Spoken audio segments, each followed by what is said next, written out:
Falo com vocês, é o Cauã de Mundo Games, etc. E hoje eu vou ensinar vocês a como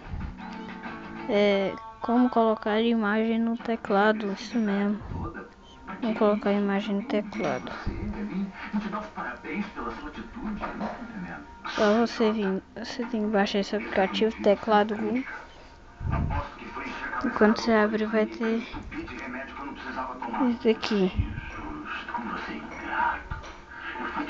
Ó, essas configurações. Você vai em temas.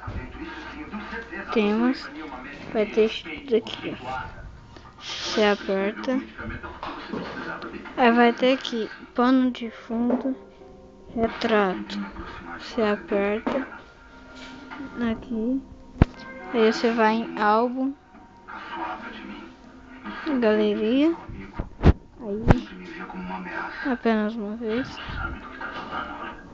Espera um pouquinho e vai aparecer vários. Você coloca isso daqui, escolhe o tamanho aqui, vai ter aqui, selecionar, aperta, vai estar a foto aqui, pequenininha. Aí você sai do aplicativo,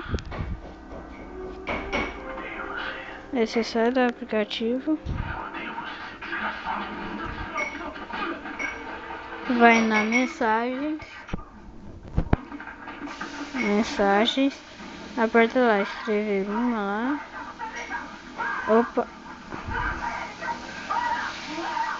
coloca aqui, aí vai ter a sua imagem e a de outra pessoa, se você quiser.